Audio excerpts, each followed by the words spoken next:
Il y a de cela des années, j'ai appris un adage très percutant de la part d'un voleur de poules qui dit que sans les lumières du passé, le présent n'est qu'un mensonge.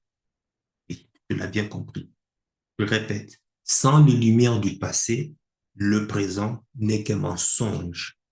À cela, moi j'ajoute, sans les lumières du passé, le présent n'est qu'un mensonge et le futur est vanité et illusion.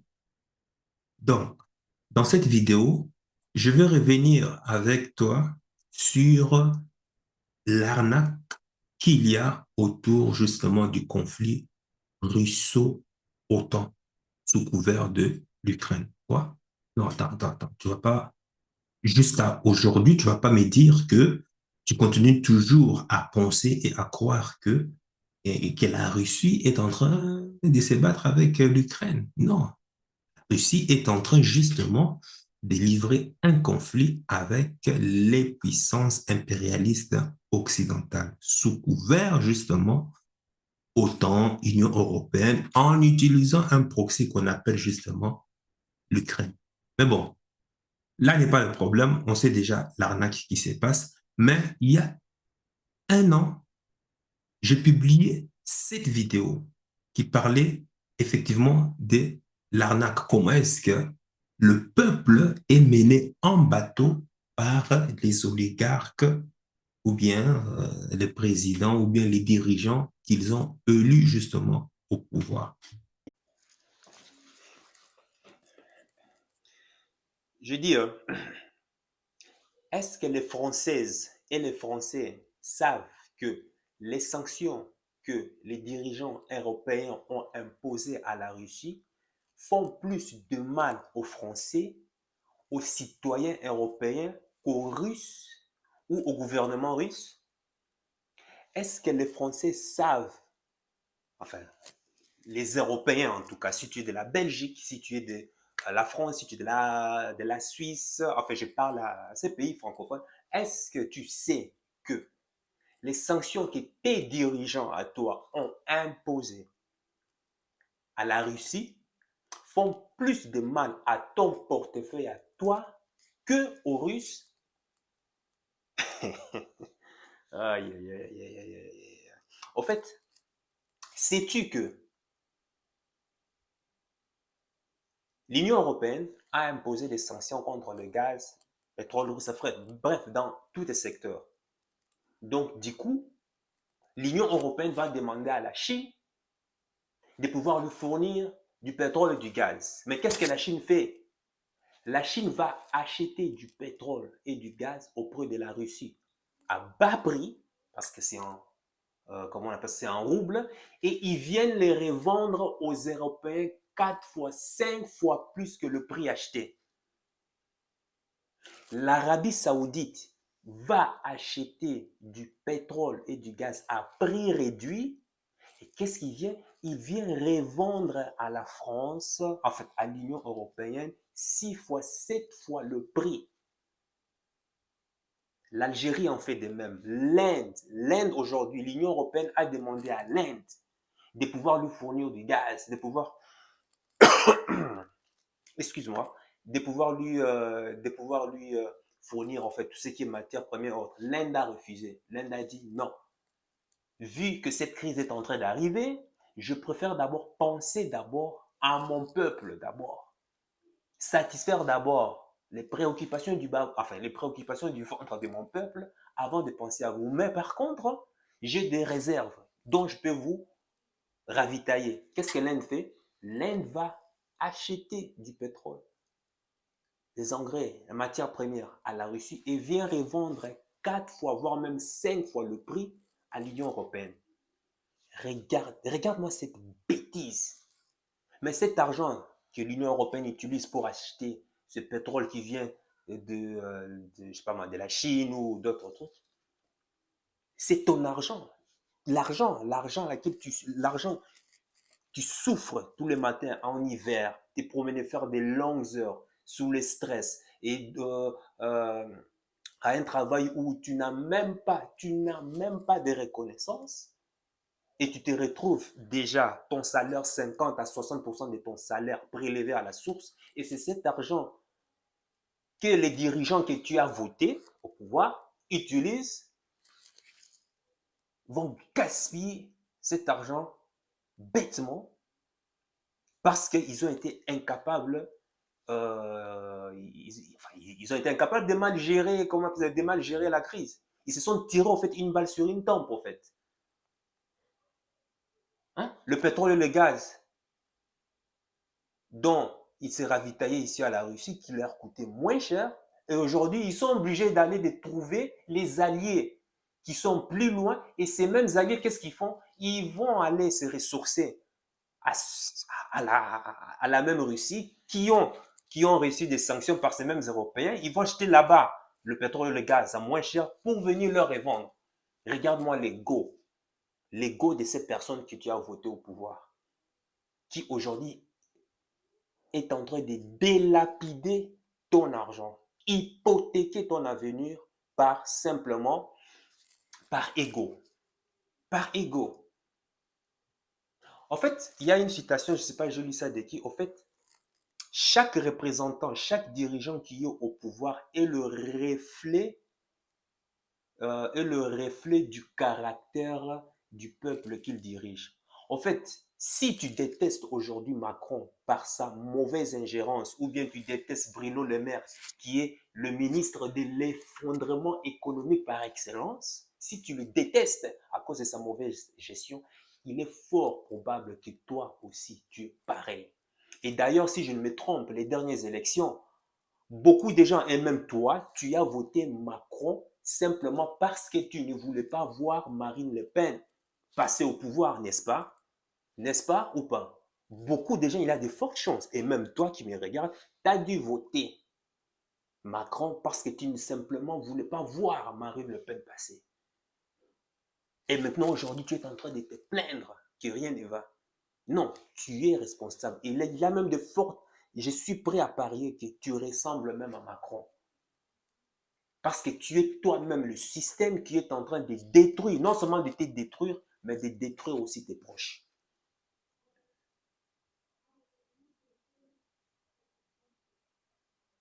Le système, la matrix, ils n'ont plus besoin de faire de grands efforts pour pouvoir maintenir la population sous domination. Non, aujourd'hui, c'est toi qui es en train de défendre le système. Au lieu qu'ils aillent payer les militaires, au lieu qu'ils aillent payer, comment on appelle ça, les pantins pour aller, comment on appelle ça, faire leur sale boulot. Non, aujourd'hui, c'est toi qui fais le sale boulot à la place.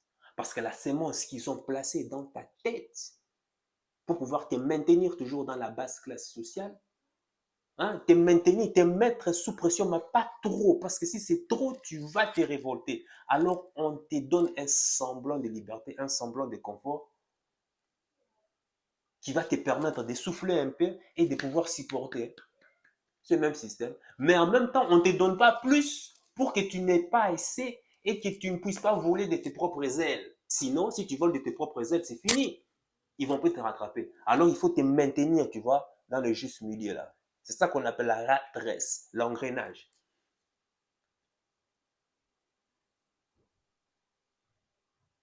Voilà où nous allons. En fait, moi, j'ai dit toujours dans mes précédentes vidéos que on est dans un système capitaliste, mais en fait, c'est un système marxiste, c'est un système communisme, en fait, sous couvert du capitalisme, en réalité.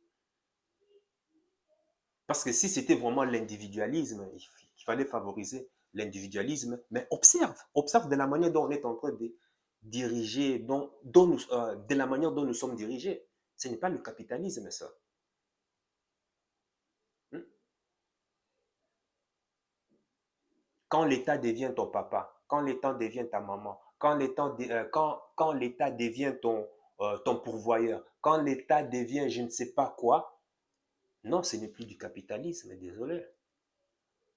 Et oui, effectivement, ils sont en train justement de délapider ton argent. Ils sont en train justement de hypothéquer ton avenir, justement.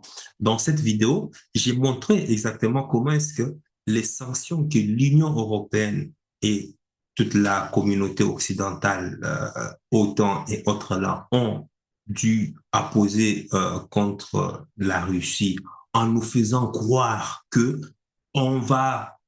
ils vont faire effondrer l'économie russe, mais en réalité, oui, ils mettent des sanctions, mais en catimini, lorsque toi tu vas t'endormir sur ton oreiller et te consorts, qu'est-ce qu'ils font? Maintiennent toujours leurs accords qu'ils avaient avant le conflit russe-OTAN. En gros, en d'autres termes, pendant que toi, tu es en train de dormir, eux, ils vont en backstage et ils vont en arrière-plan pour pouvoir négocier justement les accords. C'est comme ça. On s'est retrouvé, par exemple, avec la France qui voit ses intérêts. Il dit, ben, écoute, ben oui, moi, je te sanctionne, hein, ministre de l'effondrement économique. Je te sanctionne sur ça, ça, ça, ça. Mais par contre, pour ce qui est des contrats avec Total, là, on maintient les accords. Ça, c'est la France. Tu as l'Italie qui va de son côté, ben oui, moi, je te sanctionne sur ça, ça, ça, ça. Mais par contre, pour tout ce qui est matière première qui va me permettre de pouvoir vendre mes véhicules de luxe, mes Ferrari et autres, ça, on ne touche pas. Tu as la Belgique de l'autre côté qui dit, ben oui, moi je te sanctionne, il n'y a pas de souci, je suis d'accord pour pouvoir sanctionner la Russie, mais par contre, tout ce qui est marché des diamants, tout ce qui est marché et autres, ça, on ne touche pas. Tu as les États-Unis qui est de l'autre côté. Oui, oui, moi, si je sanctionne formellement la Russie, mais écoute, l'uranium, on ne touche pas, le gaz, on ne touche pas, le pétrole, ça dépend. Dans la nuit, quand tout le monde est en train de dormir, on fait notre business. Oui, les amis, la guerre est un business. Un business, oui. Et le plus triste dans cette histoire, c'est que le dindon de la farce, c'est toujours le peuple. C'est toujours le peuple parce que ça avantage. Parce que pourquoi? Pendant la guerre, on augmente le prix. Mais par contre, eux, ces entreprises, ces industriels, ces oligarques achètent toujours leurs matières premières au même prix. Mais ils facturent au consommateur final, au peuple, à toi, 10 fois, 20 fois plus cher. Et justement, pour ça, justement, on va voir, justement, c'est que euh, elle, LCL vient de partager ici avec nous. Ça sera très, très intéressant. LCI aujourd'hui, bon, je sais pas ce qui se passe avec LCI. À mon avis, peut-être qu'ils n'ont pas eu leur salaire. Ah oui, il faut savoir que le budget que le gouvernement français accorde à LCI a diminué, à mon avis, de entre 5 et 15%. Donc, forcément, ça veut dire s'il y a le budget qui est diminué, forcément, les salaires des journalistes aussi seront revus un peu à la baisse. Et pour cela, quand ton salaire est revu à la baisse, ben, ces journalistes, pour une fois, sont obligés de pouvoir faire un travail honnête, un travail transparent. Voici ce que ces journalistes nous livrent. Gaz russe, la grande hypocrisie française. Ici, en fait, ils sont en train d'indexer l'hypocrisie de la France, contrairement à l'image qu'ils veulent nous montrer dans les médias de manière officielle. Alors qu'en catimini, voici ce qui est en train de se passer. Je te laisse écouter. Sur le terrain de l'économie et des sanctions, on pensait qu'il y avait des sanctions contre la Russie, parce que l'argent, c'est quand même le nerf de la guerre. Regardez ce qu'on apprend, que l'Europe eh bien, a augmenté de 7% ses achats de gaz naturel liquéfié à la Russie. Voilà, c'est-à-dire que pendant les combats, le business continue en quelque sorte. Tu entends? Le business continue. 7%. 7%. La France augmente ses importations de 7% à la Russie. Pendant que toi, on est en train de te vendre l'idée que, comme quoi, ah ben voilà, on a sanctionné la Russie, on va mettre l'économie russe à terre. Eux, qu'est-ce qu'ils sont en train de faire? Ils sont en train toujours de continuer à commercer avec la Russie. En gros, c'est comme si ça veut vouloir dire euh, aidant la Russie à pouvoir continuer, soi-disant, à pouvoir maintenir la guerre. En fait. Des amis, la guerre, c'est un business. Mais bon, regardons, hein, parce que leur mot vaut mieux plus que ce que moi, j'ai toujours l'habitude de dire. C'est pour cela que j'ai dit qu'en géopolitique, j'ai toujours l'impression que je suis en train de me répéter. Parce que quand tu analyses le passé, tu verras que tous les chemins mènent vers Rome, en fait, partent de Rome et puis prennent diverses formes, alors que le contenu, le fond, reste toujours pareil. Alexandre Cattet, bonsoir, merci d'être avec nous. Vous êtes économiste, fondateur du site Multipolarity Report, professeur d'économie et de finance internationale à Sciences Po Paris. Ça nous étonne toujours de voir ça, qu'en fait les importations de gaz russe sont en augmentation. Pourquoi ?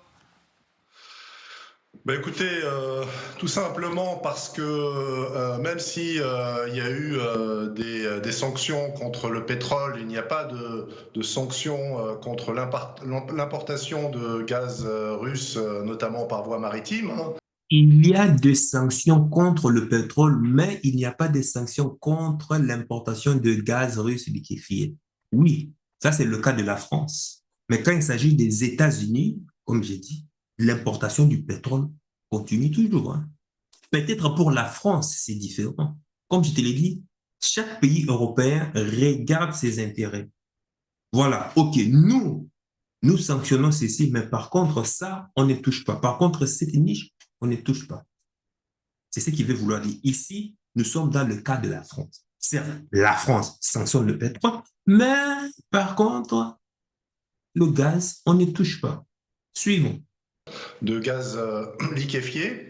Et il y a la loi du marché qui joue et les fournisseurs, souvent, les plus compétitifs, arrivent à pénétrer sur les marchés. Et donc, c'est ce qui s'est passé avec le gaz russe par rapport à des compétiteurs américains ou qataris, ce qui explique cette remontée de la part du gaz russe dans les importations non seulement françaises, mais européennes. C'est faux. Il est en train de mentir. En fait, quand il veut dire que les nouveaux compétiteurs arrivent à pénétrer le marché comme le Qatari, l'Inde ou ces genres de trucs. En fait, ce qu'il veut vouloir dire aussi, c'est quoi? En fait, au moment où l'Union européenne a pris la décision de pouvoir sanctionner la Russie, qu'est-ce qui s'est passé? L'Union européenne s'est retournée vers d'autres partenaires comme le Qatar, l'Arabie saoudite, l'Inde, la Chine, pour que ces derniers leur offrent du pétrole et du gaz, par exemple, du gaz ou bien autre matières premières à des prix plus ou moins avantageux. Mais qu'est-ce qu'on constate? Quand il s'agit du pétrole, quand il s'agit du gaz, que fait le Qatar? Que fait l'Inde? Que fait la Chine? Ils vont acheter le pétrole en Russie à des prix défiant toute concurrence et viennent revendre ces pétroles, gaz ou peu importe l'urée, peu importe la matière première, ils viennent revendre ça à l'Union européenne 10 fois, 16 fois plus cher que ce qu'ils ont acheté. Donc, quand l'Union européenne achète le pétrole ou le gaz, qu'est-ce qu'il fait? Mais l'Union européenne aussi augmente aussi le prix de la consommation, augmente aussi le prix auquel il le vend aux petits peuples qui ne sont que le dindon de la farce. Tu comprends? L'arnaque ici, en fait. LCI aujourd'hui est en train de le publier ici, là, actuellement, sans doute peut-être ils ont eu des réductions de salaire, alors tout d'un coup, ils ont eu une vision ou bien une prophétie comme quoi il fallait faire un travail juste. Mais l'année passée, j'ai publié la même vidéo et je disais que c'était une arnaque. La guerre, c'est un business, en fait. Les dindons de la farce, c'est toujours le peuple. Le plus gagnant ici dans l'histoire du conflit russo-OTAN, sous couvert d'Ukraine, c'est les États-Unis. C'est les États-Unis. Et LCI est en train de publier ici la grande hypocrisie. Pour le cas de la France ici, on constate que quoi? Eh bien voilà, on sanctionne, mais par contre, on maintient toujours nos anciens accords, nos anciens contrats. Tout dépend de la niche, bien sûr, dans laquelle tu te trouves. Donc, c'est ce qui est en train de se passer ici, en fait. Donc, d'autres partenaires dont il est en train de parler, les autres partenaires dont il est en train de parler ici, c'est-à-dire qu'ils vont eux-mêmes acheter le gaz russe à prix défiant toute concurrence, mais ils viennent le revendre à l'Union européenne 10 fois à 16 fois plus cher. C'est ça l'arnaque qui se passe ici. Mais, quand même, il ne faut pas oublier que LCI, ce sont des agents de renseignement français. Il faut toujours essayer de doser, essayer de ne pas justement fâcher le maître qui finance. C'est le maître qui finance justement leur train quotidien, leur travail et autres. Donc, ils vont essayer un peu de rester modérés malgré la vérité qu'ils sont en train justement de diffuser. Donc, comme ça, tu le sais. Qui a atteint à peu près 15% du total des importations de gaz naturel européennes sur les premiers mois de 2024. Donc vous êtes, attendez, vous êtes en train de nous dire qu'on est en totale hypocrisie là. C'est-à-dire qu'il n'y a pas de sanctions sur le gaz, donc allons-y. Je vous montre par exemple un chiffre de Total Énergie, qui là aussi achète du gaz à tout va aux Russes. On va peut-être le voir. 4 millions de tonnes de gaz par an pour Total Énergie. Alors l'argument c'est de dire mais on s'est engagé, c'est un contrat qui a été signé en 2018. Ce qui est vrai. Ça paraît quand même étonnant, alors qu'on aide les Ukrainiens à chasser les Russes de leur territoire. C'est tout le paradoxe en fait de cette guerre. C'est tout le paradoxe. Arrêtez de nous prendre pour des cons. Tu vois, Total a signé en 2018 4 millions de tonnes de gaz par an. Comment ça s'est fait que l'Union européenne, le gouvernement français sanctionne la Russie? Bruno Le Maire a dit, je veux faire effondrer l'économie russe. Ok, ça va. On a mis des sanctions, plus de 21 000 sanctions. Mais comment ça se fait qu'au niveau du gaz, Total continue toujours à commercer avec la Russie? Qu'est-ce que ça veut vouloir dire? Ben, c'est ça l'hypocrisie. C'est ça l'arnaque dont je parlais il y a un an pour pouvoir t'alerter. Fais attention. Fais attention. Certes, tu es pris entre le marteau et l'enclume, tu n'as pas le choix, mais il faut comprendre justement la géopolitique parce que c'est ton portefeuille. C'est notre portefeuille justement qui est impacté justement. Parce que eux, ils continuent toujours à importer, ils continuent toujours à commercer par rapport aux contrats qui ont été signés avant la guerre. Mais comme la guerre est arrivée, ça donne l'excuse à toutes ces entreprises de pouvoir augmenter, hausser les prix à fond. Et ils se font des milliards et des milliards de bénéfices en euros, en dollars. C'est incroyable. L'excuse de la guerre, que voilà, on hausse le prix, alors que les contrats qui ont été signés avant justement le conflit, c'est des contrats qui restent normaux. Mais comme il y a l'excuse de la guerre, fait que tout doit devenir cher, quoi. Et c'est des bénéfices qui se mettent dans la poche. Et qui paye pour ça? C'est toi qui payes pour ça. Ah oui. Pourtant, quand tu regardes ton portefeuille, est-ce que ton salaire a augmenté? Au point d'interrogation. Par rapport justement à l'inflation, au pourcentage, au taux d'inflation. N'est-ce pas? On en est là. Voilà là, on continue. Que j'avais souligné depuis le début, c'est qu'il y a des discours politiques, il y a le mécanisme des sanctions, mais la réalité sur le terrain est tout autre. Et en fin de compte, ça arrange un peu tout le monde d'avoir ces importations et ces circuits un peu parallèles aujourd'hui, parce que ça permet de garder des prix de l'énergie qui sont ceux-là auraient explosé, encore plus que ce qu'ils n'ont augmenté, enfin l'augmentation qu'on a constatée notamment sur le gaz naturel.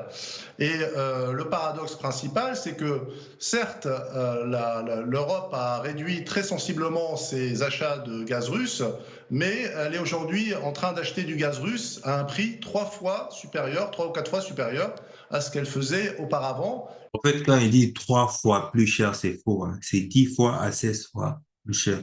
Mais le problème, c'est qu'ici, il ne veut pas citer justement des partenaires auxquels la France est en train justement d'acheter ce gaz russe. Parce que la France aujourd'hui n'est pas en train de commercer directement via la Russie. il est en train de passer par les intermédiaires. Ouais. C'est ça qu'il ne veut pas dire. C'est un agent de la DGS, c'est tout à fait normal, donc possible. Donc, il faut pouvoir dire certaines choses, mais pas non plus tout dire pour ne pas justement éveiller les consciences du peuple français afin justement d'éviter une révolution. Donc, voilà. Donc, toi ici, entre nous, on comprend ce que veut vouloir dire cette arnaque hein, dont fait allusion cet expert soi-disant économiste. On continue. Et la tendance dans les années à venir, c'est d'augmenter les importations de GNL parce qu'il y a des pays comme l'Espagne, mais aussi comme la France et les Pays-Bas, qui ont de manière significative augmenté leur capacité d'importation de GNL pour faire face au fait au tarissement des flux qui venaient par pipeline. Et donc, il est fort possible qu'à l'avenir, la part du gaz russe augmente encore plus parce que c'est un gaz qui reste compétitif par rapport à des concurrents qui doivent le transporter sur des distances beaucoup plus grandes. Oui, alors en plus, ça pollue un peu plus parce que c'est des bateaux qui le transportent plutôt que des pipelines. Ah, ici, la précision est très importante parce que l'Union européenne s'est positionnée en tant que partenaire, en tant que agent, en tant que modèle, un élève exemplaire en termes d'écologie. Et l'Union européenne a même prétendu que d'ici 2027 ou 2030, qu'il interdirait toute utilisation de voitures toute utilisation des voitures qui consomment du pétrole, donc essence, diesel et autres, pour se consacrer qu'à l'électronique, parce que voilà, les voitures électriques ne polluent pas l'atmosphère, entre parenthèses, tu vois ce que je veux dire. Mais en même temps, qu'est-ce qu'on constate? OK, l'Union européenne se positionne comme modèle exemplaire en termes d'écologie, mais qu'est-ce qu'ils font? Ils sanctionnent la Russie, ils provoquent une guerre, ils provoquent une guerre, ils créent une guerre, pas une guerre pour leur propre profit, et ils vont acheter justement le gaz américain, du gaz américain qui sont obligés de transporter justement par bateau pour justement le faire arriver ici en Europe. Et comme le commentateur vient de le dire, qui pollue plus l'atmosphère et qui coûte encore plus cher. Et il faut savoir que le gaz, justement, américain, c'est un gaz qui est extrait à partir des roches. Et encore, c'est un gaz qui, l'extraction de ce gaz contribue, pollue plus l'atmosphère que si il fallait justement aller justement extraire le gaz qui provient de la Russie. Bon, où est le modèle exemplaire, hein? Le modèle exemplaire en termes d'écologie. Et n'oublie pas, hein, en termes de portefeuille, en quoi est-ce que cela te coûte? Parce qu'il faut savoir que dans plusieurs grandes villes européennes aujourd'hui, il faut voir par exemple comme Anvers, il faut voir par exemple même dans toutes les villes Allemagne, Bruxelles et autres, même Paris, il y a une taxe écologique que tu es censé payer pour pouvoir rouler avec un véhicule qui ne répond pas aux normes écologiques. Tout ça, c'est de l'argent qu'on est en train de te soutirer de ton portefeuille. Et c'est des milliards et des milliards d'euros par an. Donc, suivons la logique. Tu te positionnes comme un modèle, un élève exemplaire en termes d'écologie. Tu abandonnes les gaz russes qui viennent de pipeline qui te coûtent moins cher et même en termes d'écologie qui ne coûtent rien du tout. Mais tu vas importer un gaz qui vient des États-Unis qui pollue énormément l'atmosphère et qui coûte énormément cher. Et malgré cela, tu continues toujours à pomper, tu continues toujours à taxer ton peuple. Est-ce que c'est normal? J'ai même du mal même à prononcer cette phrase parce que je trouve tellement c'est inadéquat. Comment veux-tu te positionner comme un modèle exemplaire en termes d'écologie, mais tu vas importer des gaz qui polluent énormément l'atmosphère, des gaz qui ne répondent même pas aux normes écologiques. Tu importes cela et tu vends cela à ton peuple énormément, astronomiquement plus cher que ce que cela aurait coûté s'il n'y avait pas justement situation de la guerre. Et tu te revendiques comme modèle exemplaire en termes d'écologie. Va comprendre l'arnaque. En gros, ils sont en train de se mettre des milliards et des milliards de bénéfices d'euros dans leur poche. Mais c'est toi qui vas payer ta poche. Eh oui. Vous nous êtes en train de nous dire que l'Europe ne pourrait pas se passer du gaz russe aujourd'hui ? Aujourd'hui, c'est impossible.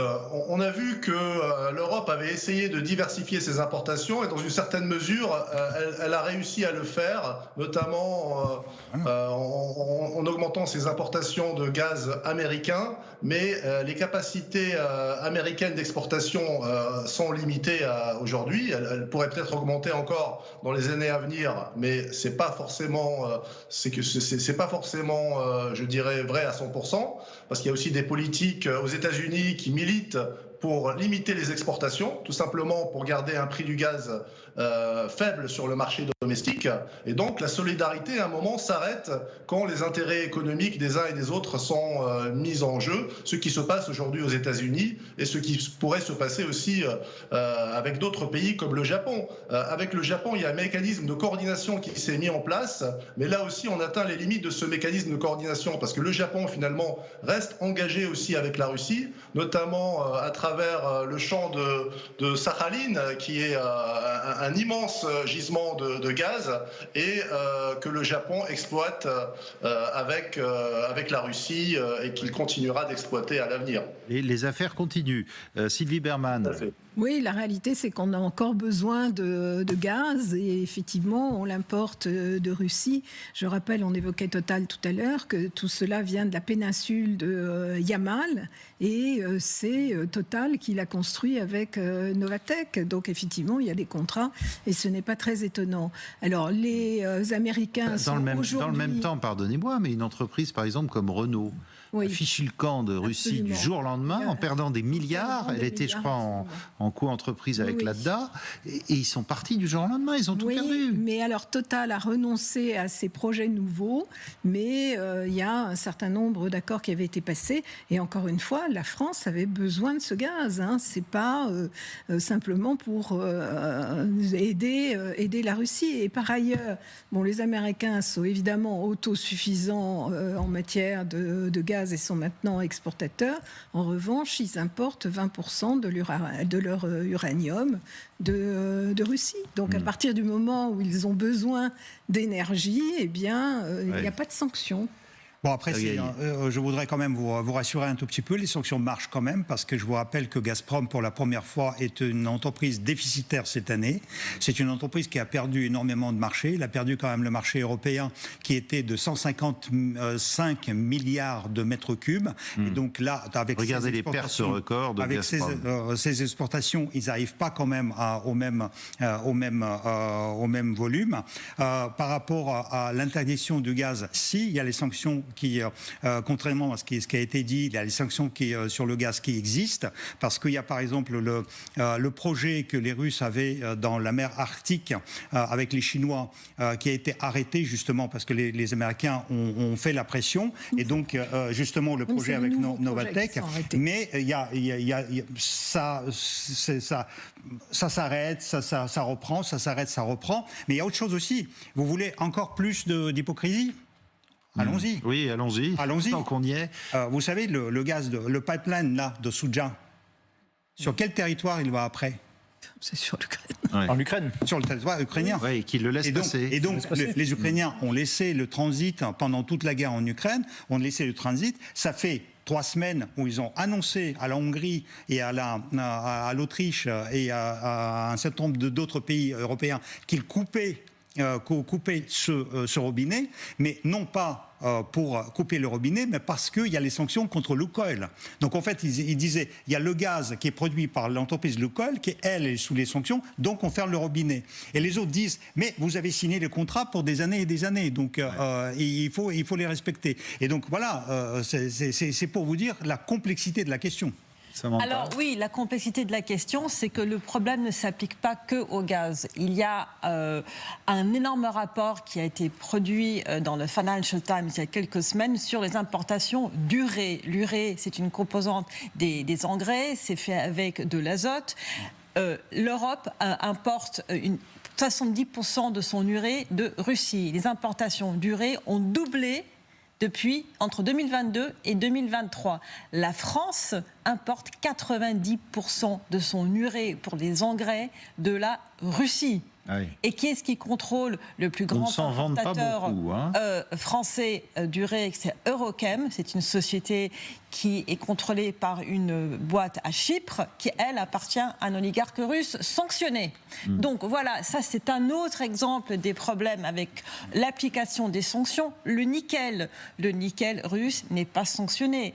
Les piles des voitures électriques sont faites avec du nickel et du lithium qui vient aussi en grande partie de Russie. BASF, la société allemande qui produit des piles, a une grande usine en Finlande qui utilise du lithium russe. Alors ils ont maintenant fait un choix d'essayer de diversifier leurs sources d'importation. L'uranium aussi, on a besoin de l'uranium de la Russie. La Russie sait qu'on a besoin de son uranium. Qu'est-ce qu'elle fait? Eh bien, elle met la main sur toutes les mines d'uranium en Afrique et au Niger et au Kazakhstan pour essayer de nous obliger à continuer à commercer soit avec elle, soit avec l'Australie ou le Canada. Et en parlant d'urée, l'Europe peut se passer complètement de l'urée russe. Les producteurs européens sont à l'arrêt parce qu'ils sont moins économiquement rentables que la Russie. Donc il y a, si vous voulez, il y a des problèmes avec Non, mais ce n'est pas des problèmes, c'est une hypocrisie complète. Nous abordons les sanctions parce que pour vraiment sanctionner la Russie, eh bien, l'Europe devra faire des choix qui coûteront très cher au consommateur final. Tu comprends? Pour pouvoir sanctionner convenablement la Russie, l'Europe devra faire des choix qui vont énormément coûter cher aux consommateurs européens. En gros, qui va te coûter énormément cher. Tu vois? Pour le simple fait, pour un simple jeu d'ego. Pour un simple jeu d'ego. Et le pire dans ça, c'est que c'est toi qui est pris entre le marteau et l'enclume. C'est toi qu'on utilise pour pouvoir hypothéquer ton avenir. C'est toi qu'on utilise pour pouvoir justement financer les pertes dues aux décisions rocambolesques qu'ils ont prises dans cette guerre. L'arnaque de ce conflit. Et que eux, les industriels, les oligarques, et puis qui financent justement ces présidents, eux, ils sont en train de se mettre plein la poche et c'est toi qui dois payer pour leurs conneries, pour leurs décisions. Et le pire dans ça, c'est que tu continues toujours à croire au système métro, boulot, dodo. Tu continues toujours à croire que après 40 ans, après 50 ans, 60 ans, que tu auras ta retraite, Et tu continues toujours à être là, à croire et à penser que non, ben voilà, aller travailler de 9 à 17 heures va garantir mon avenir. Le dindon de la farce. Voilà. Et après, il y a des gens dans les commentaires qui vont me dire que ne te mêle pas de nos affaires, mêle-toi de ceux qui te regardent. Mais c'est ta vie. Beaucoup des gens ici ont leur avenir qui ont déjà été scellés, qui ont déjà été hypothéqués. Tu comprends? Le business est là. La guerre est un business. Mais on va t'utiliser, toi, tes émotions, pour pouvoir soutenir leurs décisions rocambolesques afin qu'eux se mettent plein dans la poche et que toi, que tu te retrouves juste comme, voilà quoi, dindon de la farce, quoi. C'est ça. Hein? Un dindon de cérémonie qu'on utilise pour pouvoir amadouer, qu'on utilise pour pouvoir amuser la galerie. C'est ça. Et tu veux continuer toujours dans ce système. Voilà pourquoi dans cette chaîne, j'exhorte énormément les gens à pouvoir monter un business. Même si tu n'as aucune idée de ce qu'il s'agit, pas de souci. Regarde dans l'espace commentaire, tu verras. Il y a tout un process qui est là pour pouvoir te guider. à pouvoir comprendre, OK, c'est quoi le business? Comment est-ce que je peux monter un business? Même avec mon image personnelle, même avec ma personnalité. Regarde dans la barre de description. Bref, tu l'auras compris. Le plus gagnant dans ces conflits russo-otaniens sous couvert d'Ukraine, c'est les États-Unis. Leurs entreprises ont conclu des contrats astronomiques, des milliards et des milliards de dollars. Et même après la guerre, ils ont déjà décidé, ils ont déjà conclu des contrats. Quelle entreprise va se charger de la reconstruction de l'Ukraine? C'est ça qui est en train de se passer. Toi, tu es là. BlackRock a déjà 90%, 90% des contrats de reconstruction de l'Ukraine. L'Ukraine n'appartiendra plus aux Ukrainiens. L'Ukraine appartiendra maintenant aux États-Unis. C'est fini. Leur sous-sol appartenant aux États-Unis. Comment est-ce qu'il va faire Zelensky pour pouvoir rembourser tous ces milliards et des milliards de dollars et d'euros en armement, en logistique que l'Union européenne et les États-Unis leur ont offert? Comment est-ce qu'ils vont pouvoir faire rembourser ça? C'est impossible. Lui, ça met plein les poches au passage. De toute façon, lui, il n'est que passager. Il a toutes ces villas construites dans des paradis fiscaux et autres. Lui, il est payeur. Hein? Il a assuré ses arrières. Mais le peuple ukrainien, ceux-là qui s'élèvent du beau matin pour pouvoir, soi-disant, défendre mon territoire, qui meurent comme ça. Plus de 700 000 morts depuis 2020 jusqu'à maintenant. 700 000 morts. Pour ça, pour ces gens de business. Et vous êtes là en train de mettre des drapeaux sur Facebook, sur les réseaux sociaux, comme quoi je supporte l'Ukraine, je supporte l'Ukraine. Bon, tu supportes l'Ukraine? Va au front si tu supportes l'Ukraine. Moi, j'ai compris déjà cette arnaque. J'ai dit plus jamais. Ils m'ont trompé déjà à travers la mort de Saddam Hussein à l'époque. J'ai dit plus jamais je me laisserai amadouer dans les médias. J'analyserai toujours, je prendrai toujours de la hauteur pour pouvoir analyser les enjeux qui se cachent derrière. C'est que les gens ne voient pas, c'est qu'on ne veut pas nous montrer, pour pouvoir comprendre ce qui se passe. Le conflit russe, autant, j'ai compris tout de suite. J'ai compris tout de suite. Et voilà pourquoi je continue toujours à me battre de jour au jour pour pouvoir monter des business qui va pouvoir me rapporter énormément de revenus pour pouvoir m'amener à la liberté financière, sortir de ces systèmes pour ne plus être dépendant. Avec le C-19, qu'est-ce qui s'est passé? Hein? Ils ont cloîtré tout le monde, non? Dans des maisons, dans des studios, dans des appartements. Tu n'avais plus la liberté de pouvoir circuler comme tu veux.